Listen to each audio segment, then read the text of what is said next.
আমি কইছি বাজাম তুমি এনে যাইও না, তুমি যাইও না, তুমি আনি বেতন বাবা বানাস বাবা, তুমি যাইও না।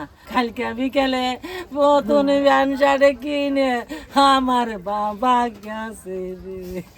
গাজীপুরে গলা কেটে হত্যার ঘটনায় গোপালগঞ্জের গ্রামের বাড়িতে শোকের মাতম।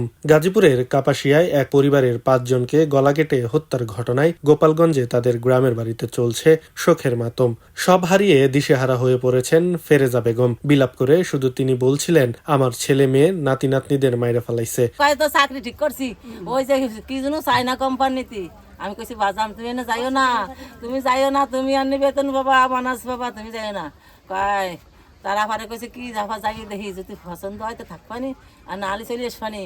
কালকে বিকেলে নতুন প্যান্ট শার্ট কিনে আমার বাবা গেছে রে, আমার বাবা কালকে বিকেলে গেছে, আমার বাবা রে কাজে করছে বাবা রে, ও বাবা রে, ও বাবা রে।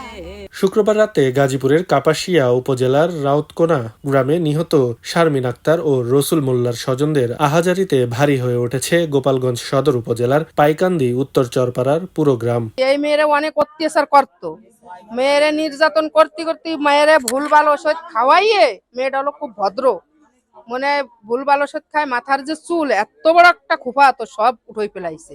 এই জায়গায় 1 বছর রেখে গেছে, 1 বছর থাইকে পরে ওর মা দেবে না, ওর মার আগে একটা সন্তান মারা গেছে বড়, এই জন্য ওর মা কইছে আমার মেয়ে আমি দেবো না, আমি বিক্রি করে খাবো। ওই মেয়ে কয় মা আমার 3টে সন্তান হয়েছে, আমি স্বামীর বাড়ি চলে যাই।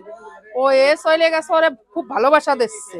তা ওর মা সেদিনকেও কইছে মা তোমার এত ভালোবাসা দিচ্ছে, তা তোমার কিছু করবে নাকি? কয় না মা, এই ঘটনায় যেই ঠুকি 6 মাস আগের তে মনে করেন আমার বোন এরকম জ্বালা তাপ দিত, তোমার বোন ফুইলে অনেক মরার অবস্থা গেছিল, বিছনায় পড়ে গেছিল, আমাকে কাউরে জানাইছিল না, বাড়ি আনতে দেবে না। আমি ট্রিটমেন্ট করছি, আমি চিকিৎসা করছি, খালি খালি কোনো চিকিৎসা করিনি, হাঁটুরে ডাক্তার দেখাইছে, কয় গায়ে রক্ত নাই।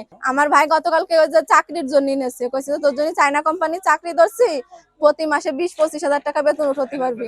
আমার আরেক বোনডে যে বোনের কাছে থাকি আর কি চাকরি করে, সেই বোনটা আমার ভাই বলে গেছে যে আপা আমি যাচ্ছি, যদি চাকরি ভালো হয় পছন্দ হয় তাহলে আমি থাকবানি, আর যদি পছন্দ না হয় তাহলে আমি ভোরবেলা আইসা আমি এই চাকরিতে ডিউটি করব সকালে। এর ভিতরে আমাকে ফোন দিয়ে সব জানাইছে। পারিবারিক সূত্রে জানা যায় আনুমানিক 20 বছর আগে একই উপজেলার গোপীনাথপুর ইউনিয়নের বাসাবাড়ি গ্রামের আতিয়ার মোল্লার ছেলে ফোরকান মোল্লার সাথে সামাজিকভাবে বিয়ে হয় নিহত শারমিন বেগমের। কয়েক বছর শ্বশুরবাড়ি থাকার পর শারমিনকে নিয়ে প্রথমে ঢাকা ও 6 মাস আগে গাজীপুরের কাপাসিয়ায় যান ফোরকান। এ সময় নিজের প্রাইভেট কার চালিয়ে সংসার চালাতো সে।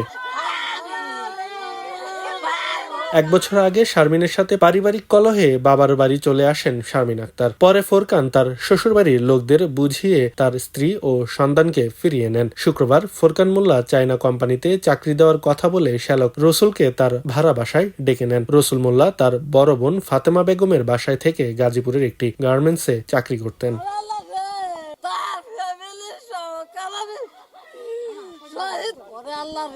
খবরের কাগজ, নিখাত, নির্ভীক, নিরপেক্ষ।